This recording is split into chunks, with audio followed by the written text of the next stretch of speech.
of you who just walked in, there's an attendance sheet floating around. Make sure that you sign your first and last names really clearly so that you get credit for coming today.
Okay, hopefully this will work.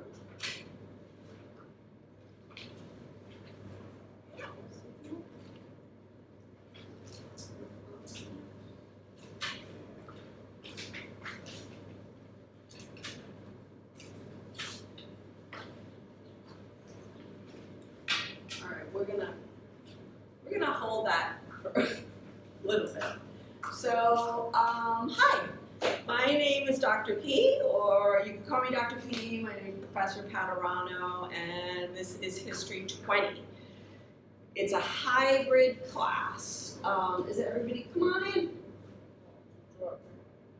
Huh? 212. Nope, sorry, not 212.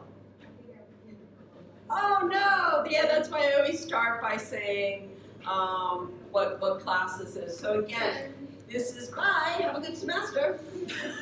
That's why I start by saying what this class is, okay? It's the American nation.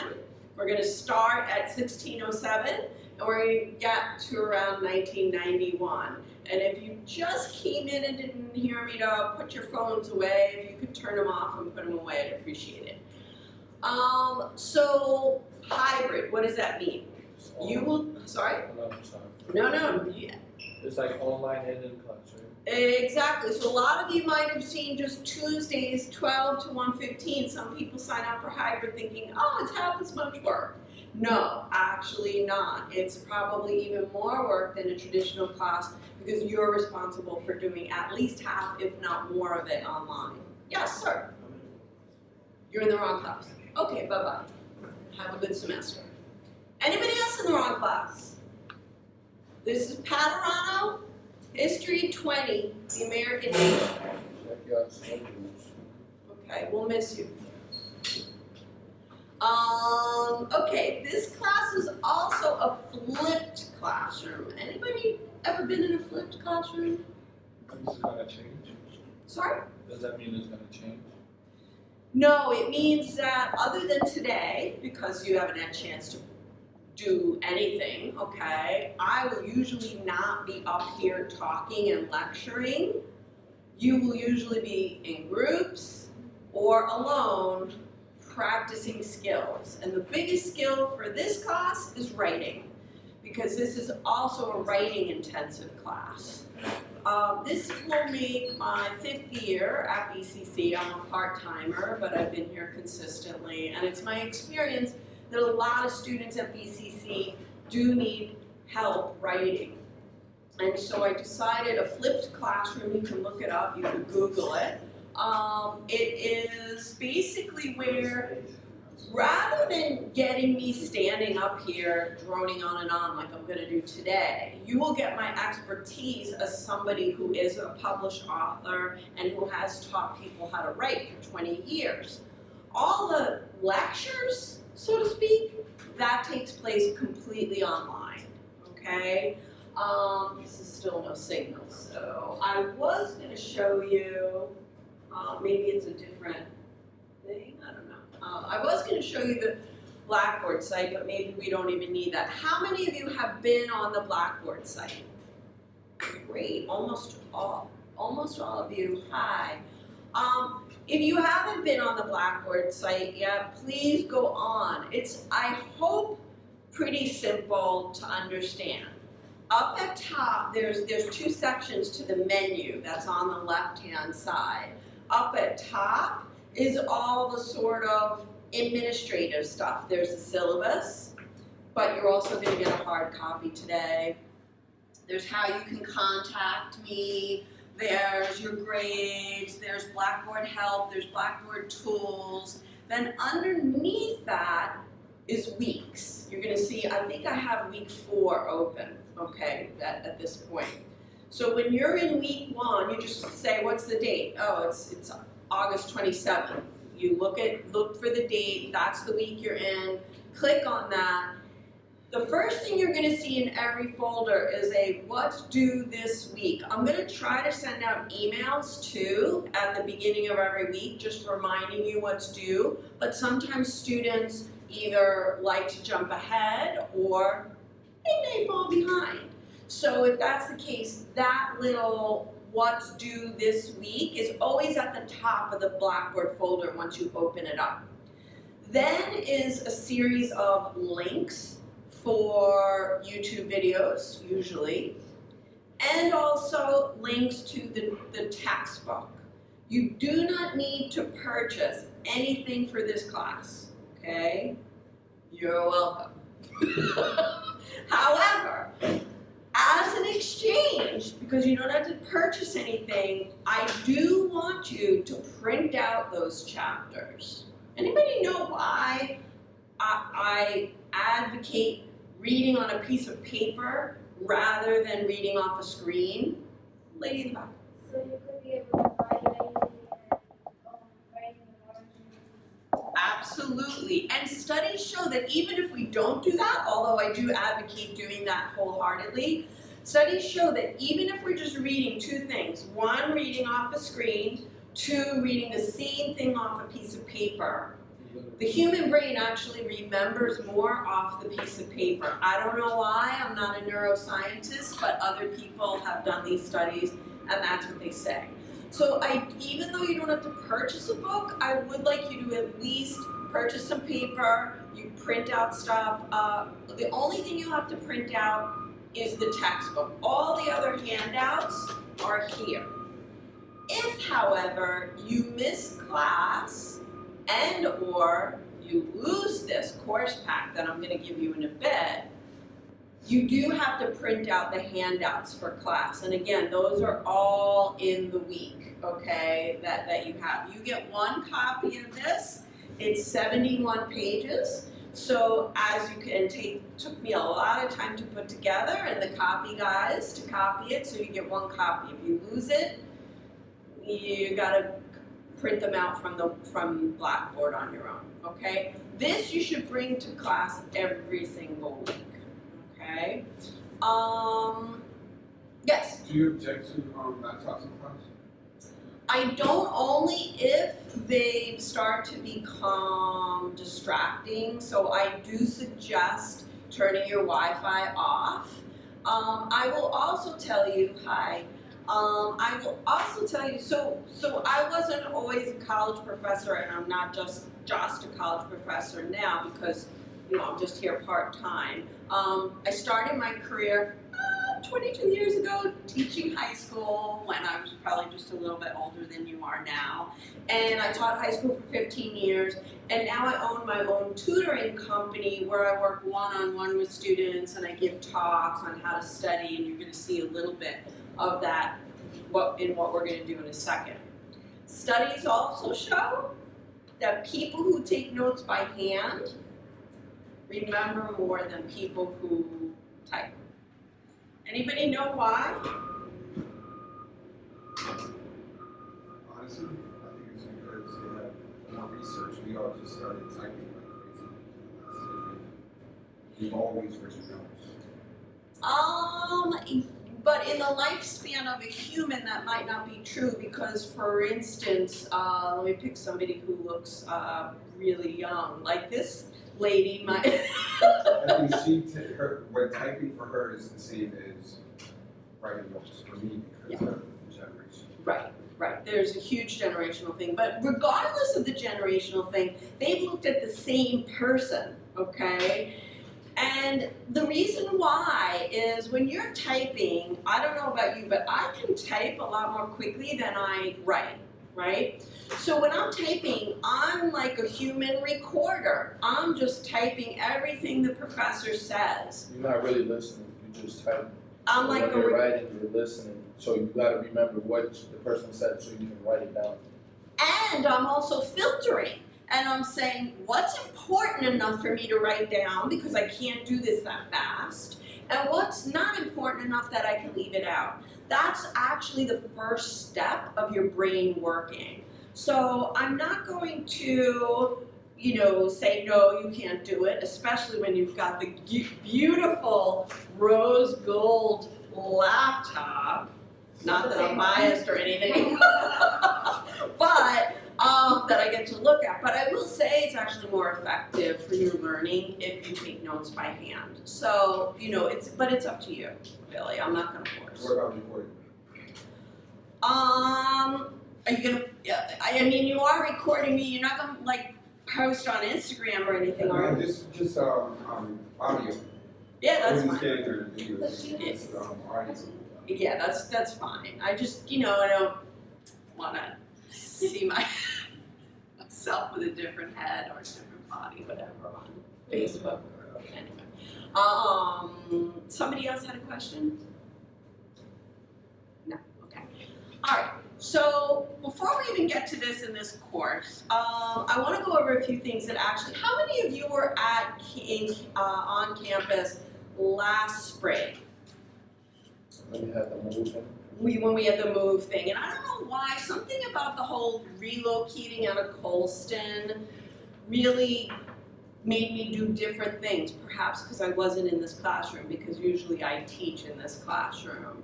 And I was over in Roscoe Brown, and I did something at the beginning of the semester that I said that the students at least told me was very helpful, so I said, I think I'll do that every semester. And I kind of call this, and forgive me if you know this already, but a lot of students seem to not know this, and I think it's crucial to succeed not just in this class, but for all your classes throughout college, at BCC and beyond, if you go get a BA, master's, whatever, okay? And that's different habits that you need to succeed. So let's talk about what some of those are. Let me just move this.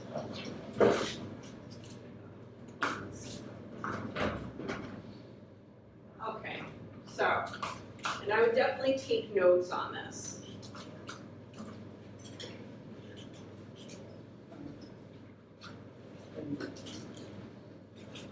Is this dark enough, this marker?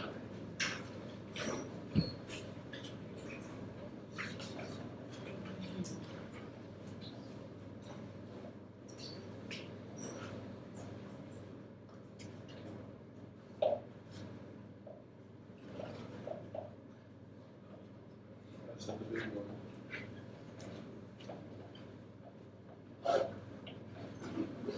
I know this seems like a really basic thing, but I had a student over the summer who I said to her, "Your name sounds really familiar to me. Did you ever take my course before?" She said, "Yeah, I took it in the spring." I said, "Oh, what'd you get?" She said, "Oh, I got an F." She said, "But, there really was no excuse. I read the syllabus at the end of the semester, and everything that you wrote in the syllabus was actually what we needed to do."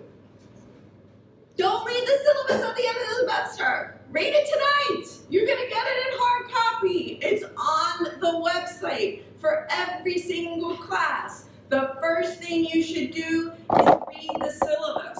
The syllabus is gonna tell you exactly what the professor wants you to do from start to finish. If you decide, and look, I'm gonna be honest, this course is not easy. I do require a lot of work. It's a writing intensive class.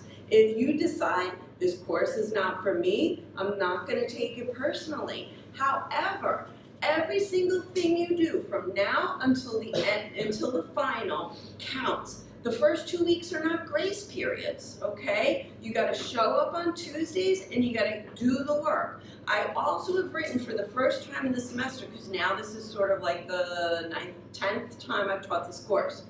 No student who has handed in all the work, even if that work wasn't good, even if some of that work was failing, has ever failed a course.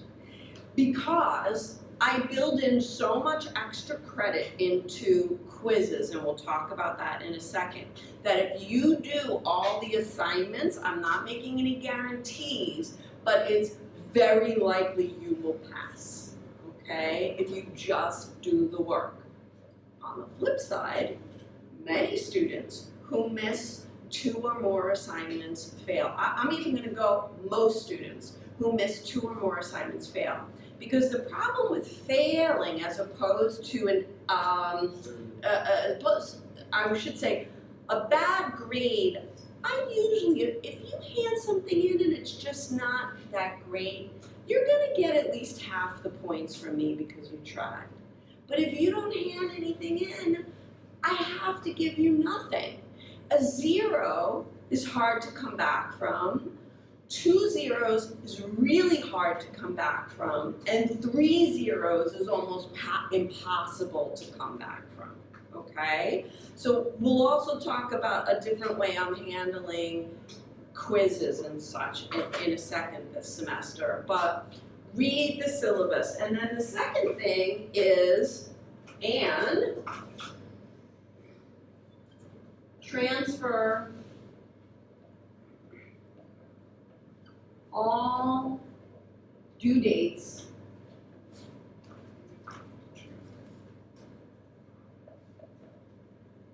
to one calendar.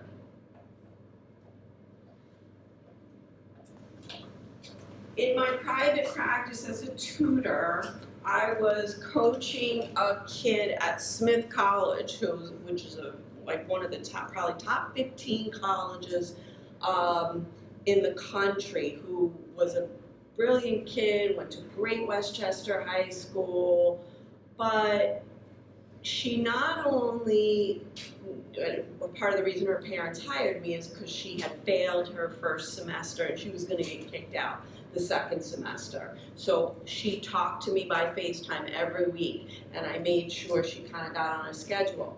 But all of her syllabi were all over the place. If you get an online one, a paper one, how many people are taking more than just this class? Pretty much everybody. You need to put all of your due dates in a single spot. That way, you know how much time you have during the day in order to do everything. Don't keep all your due dates in different places. It's going to be impossible to keep track of everything, okay? My next thing, and this is more for like every single class. The next thing is going to be more for my class, but maybe it'll apply to other classes too, okay? Read over your class notes and reading notes at least one time per week. And I recommend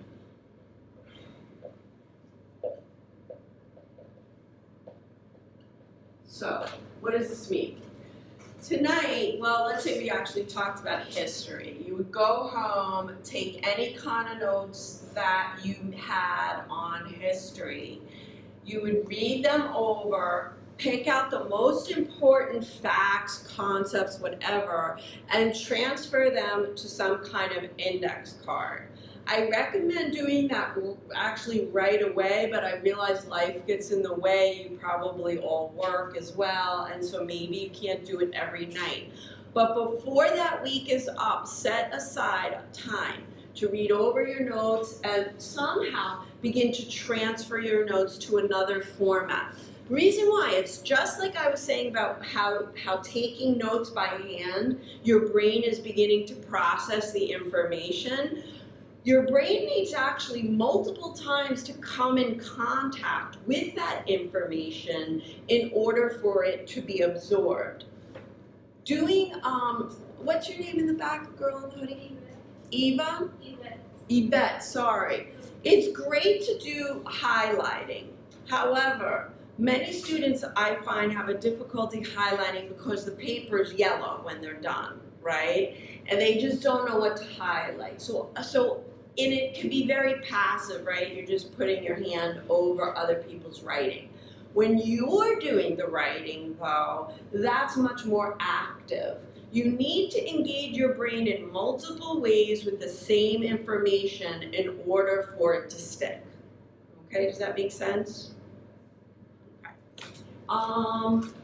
Let's go on. These other things are kind of more, quote unquote, social skills, or what has been considered soft skills. But studies show that once again, they improve college retention, meaning helping you not drop out, okay? So the first thing is,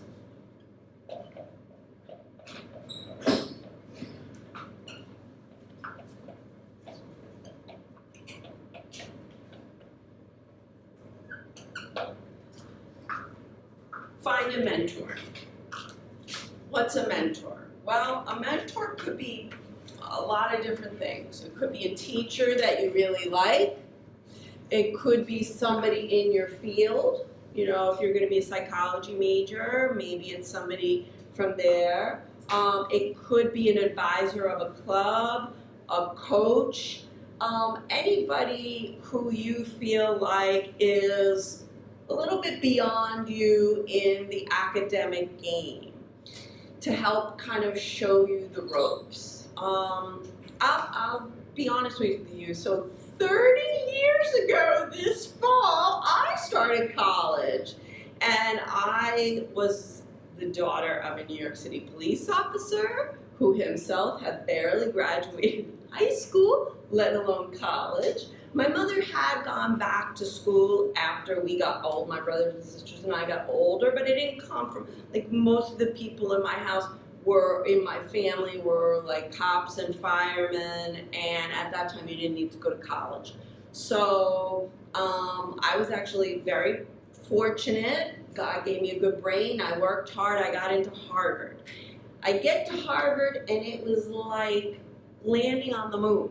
I didn't know what to do, how to act, I wish someone then had told me, for instance, go to office hours. That's one way you can find a mentor. Go to your professor's office hours, write that down, okay?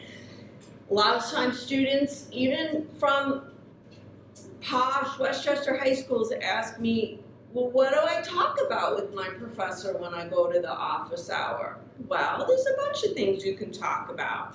One, talk about the class. How do you like it? What don't you like?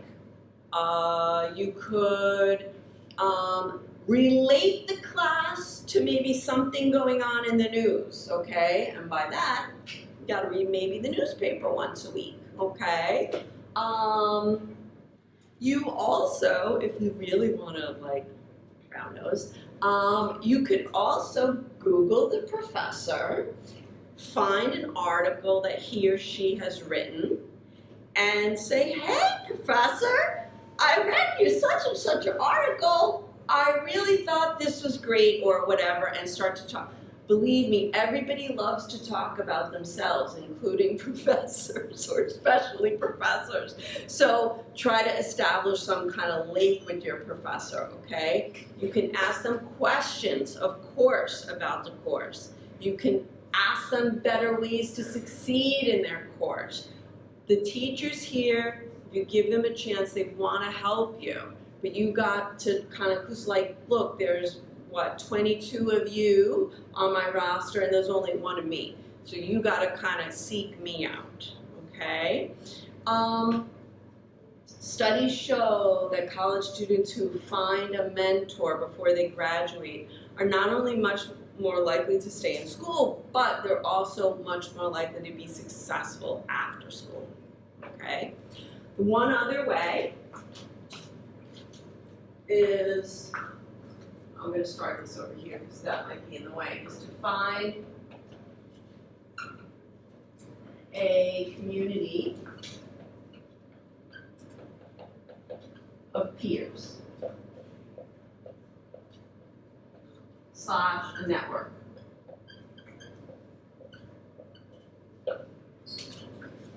It doesn't just have to be friends, although friends are great.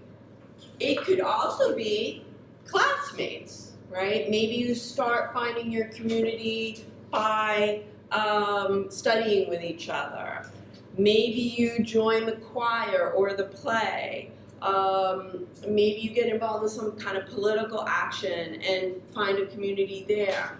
Again, you need to find a community of people that you can rely on, not just when you're in at BCC, but afterwards.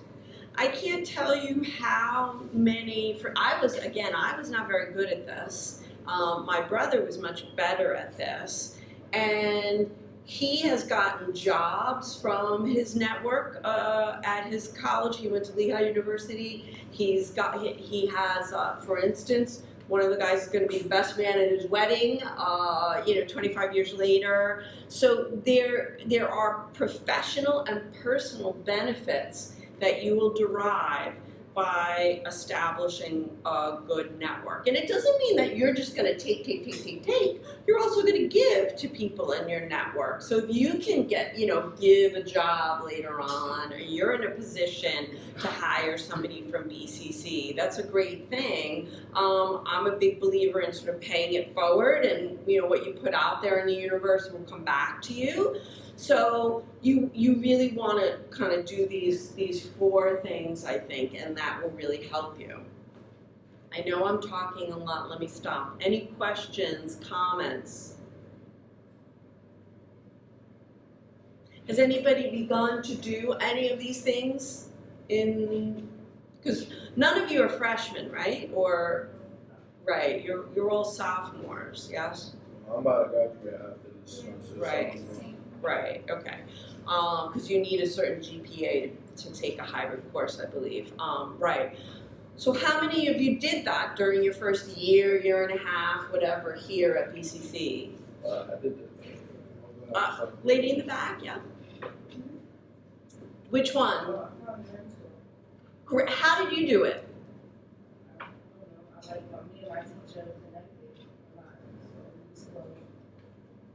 Good. And what kind of activities do you and your mentor do, or do you go to his or her office hours? What do you do? Go to his after hours, and he helps me not in just his classes or other classes that he was able to help me. I was able to get good grades. Great. Excellent. You were going to say, what's your name, sir? Torrance. Yeah. I did number 4 and number 3, but not number 3. I wouldn't say I have a mentor, but there's a psychology teacher that I speak with, even though I'm not a psych major. Okay. But his class, out of all the students, he just was fine with me. So we were one of those. And then when I kind of had a situation going on at home, I wasn't showing up, we would just chat. So kind of got closer with that person. But then the community thing with networking, I always like to talk to people. So you never know who you're speaking with. They might help you with things. So I always just keep in mind to be nice to everybody, because they might help you when you need help. That's and if I can help too, I'll help you. That's good. That's good.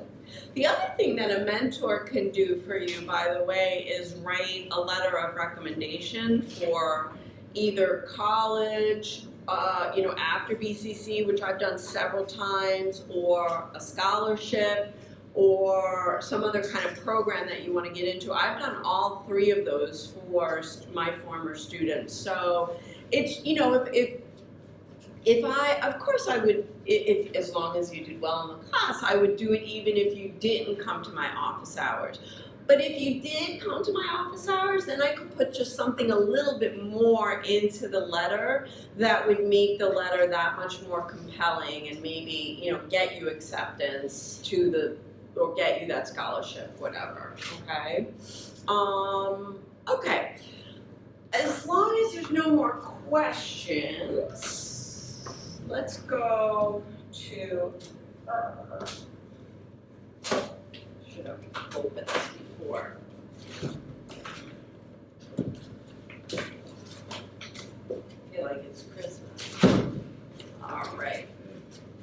Okay, so if you could just kind of take one and pass it down. And please, before you do anything else, write your name on the front cover.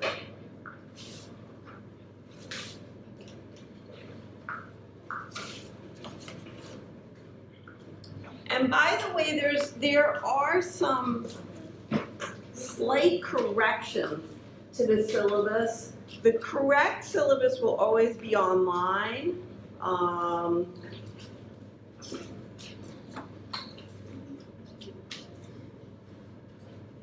And in the what's due this week section, okay?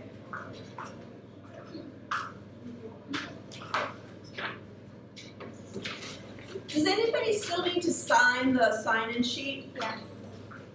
And if you could give it back to that lady in the back when you're done.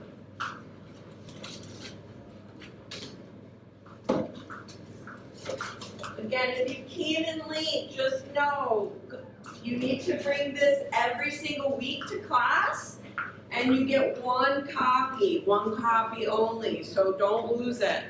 If you do lose it, you can always print out the things on the website on Blackboard yourself, but it's a lot easier just to have it in a nice little book, okay? Dr.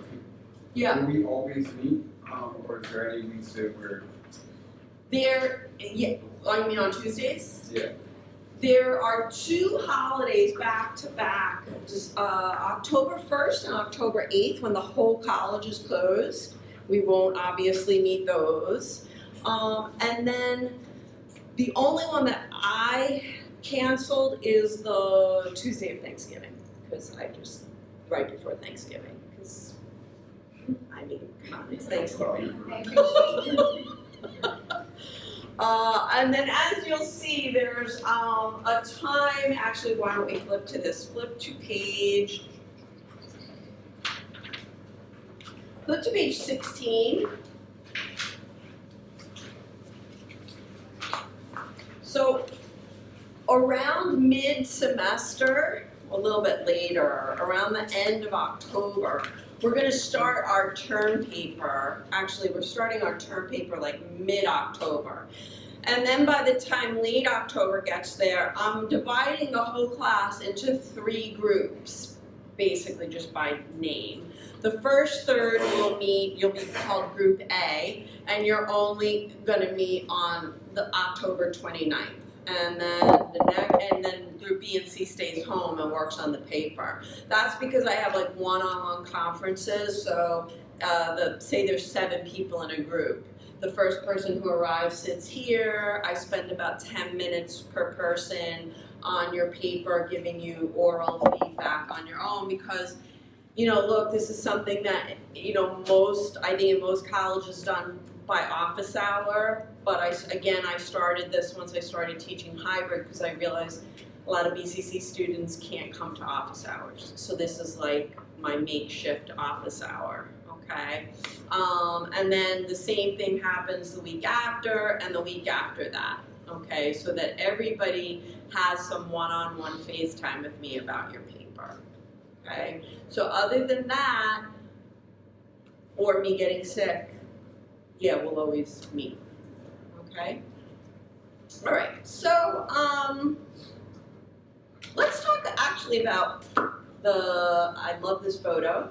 I used to be, way back when I was a little bit older than you probably, a freelance photographer, so I'm a big photography buff. Anybody know Gordon Parks?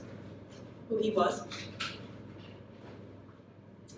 He was an African-American photographer who worked for the Works Progress Administration, or WPA, which was founded during the Great Depression when Franklin Delano Roosevelt, the president, put many artists and many people back to work. And Parks and other photographers went around the country photographing the American people. And some of these photographs were published in Life magazine, which Life magazine was basically the paper version of Instagram back in the 40s or 30s and 40s, okay? It was everybody looked at Life magazine, and it helped build support for the New Deal, which was the program that got us out of the Depression. Does this look familiar to anyone, or? The original, American Gothic, that was a painting, right? It was. Tell us about American Gothic, sir. What's your name, sir? Angel. Angel. Yeah. Did you take art history? No, I didn't know about it. All right, Angel. I know it's a couple, it was an elderly couple. It's a man and a female. They're together. And what did they look like? They're like farmers, right? It was a pitchfork, yeah. Yeah. And there was a farm behind them. And their faces just real Oh, I know that. serious. It's not. They're not showing. They don't show no expression. They don't show nothing. It's just. Are they white, black, Latino? Oh, they're white. They're very white. And they're both old too. They appear old. They're They appear old. Yeah. Yeah, I think that's part of the thing is like age. Oh, so they're not old. Age, Well, they might have been old, but they worked hard, right? He was bald and then. There's 20-year-olds who are bald, my friend. Wait, let's not track. You didn't mean anything by it. I didn't mean anything by it. Alright. But I get the idea, right? They're farmers. Yes. And so what do you think Parks was trying to say by choosing the title American Gothic and then having this lady with her broom and her mop and not a farmhouse behind her, but an American flag behind her? Is it kind of like, yeah, like I was kind of thinking of that, like the labor that minorities have to go to. Yeah. And what about the American part? Sorry? No.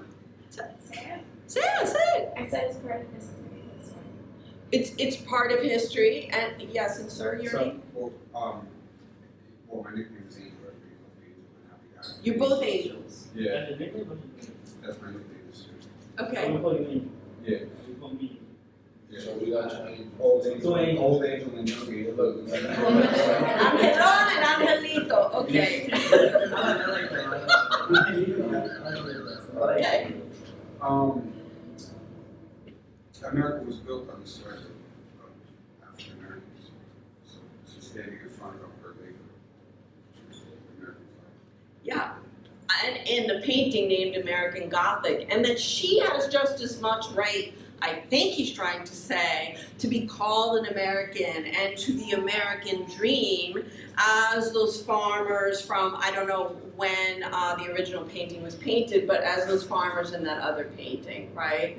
So I like this photo, not just because I've always loved this photo, but I think it's a great kind of thing to put on the cover because it really, I think, helps symbolize what we're going to talk about in this class, that I am hopefully going to be asking for your opinion to analyze different things, and that also that this meaning of who is an American, what is an American, has always kind of been under question, and clearly 2019 is no different, right?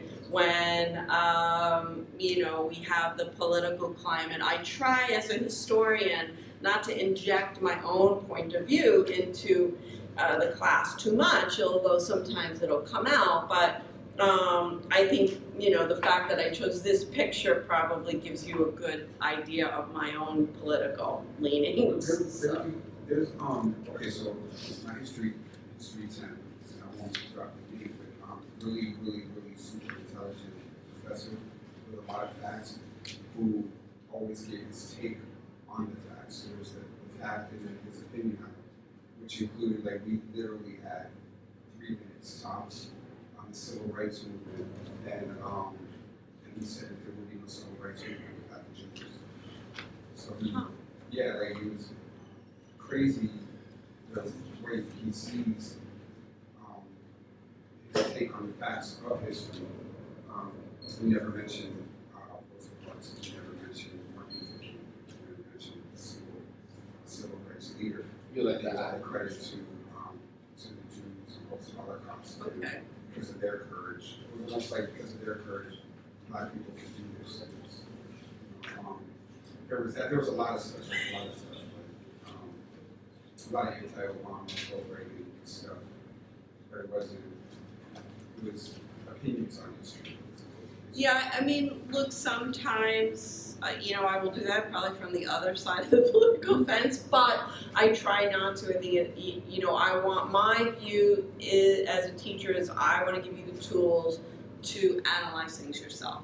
We were two old white guys in a room arguing about how hard it is to be a Black man in America. It was ridiculous because nobody else in the classroom was participating at all. So, And it was kind of frustrating that nobody seemed to care enough to let them know that it wasn't really what he was saying was actually 500 tones of racism. well, now you might be one white guy alone in the room since I'm not a guy, but. No, we just had a debate. It seemed crazy that I felt like, why? Like I told them, I said it, yes, it's really ridiculous that you and I are the two people arguing about Black America. Well, I don't think that'll be the case, and you'll see through some of the primary sources that we read. Okay. Okay. At this point, I'd like you to just take a look at page 2. Okay. Again, this really has nothing to do with history, but it's sort of like creating your own future. Okay. Picasso, as you know, was one of the foremost artists of the 20th century, and he started abstract painting. So a lot of times you would think his paintings look crazy, but he actually wrote, "Our goals can only be reached through the vehicle of a plan." And when you look at his paintings, you wouldn't think that he had a plan, but clearly he did. Okay, and I think just as Picasso had plans for his paintings, we need to have plans for our own lives. Because without a plan, we don't know where we're going. And this is actually something that I do at the start of every year. On January 1st, I write down my own goals. Because, again, you'll hear me quote study. I love reading the newspaper and psychological stuff. Studies show that people who write down their goals are 50% more likely to achieve them than people who just think about them.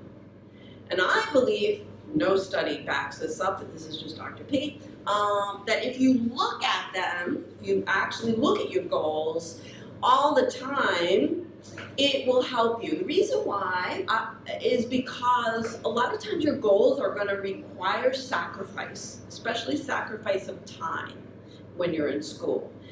And if you don't have that goal in your mind, it's very easy to say, I'll play Xbox or PlayStation and not do my history, okay? I personally keep my goals in my bathroom mirror. I live alone, so I can do that. Maybe you want. I've actually encourage students to take a picture. You could write it on like a little index card, take a picture and put it on your phone as your lock screen so that you see it multiple times a day. Whatever you have to do to keep them in your mind, I would say try to do that. And I will give you one of my own experience. So for example, one of my important life goals is to get this book that I've written published, okay? Now I'm also a total beach bum. I grew up on Long Island near the beach. I love going to the beach, but last summer while I was writing, there were some beautiful days and I totally wanted to go to the beach, but I stayed in and I wrote because it was a goal for me. I haven't reached it yet. It's a very long-term goal, but you got to start somewhere, okay? So what I'd like for you is to think about what's your one or more goals for this course, and then 3 steps that you will take to do that. Goal for college, then 3 steps, and goal for life, then 3 steps, okay? So take a minute to do that now for yourself, and then we'll kind of check back in a couple minutes.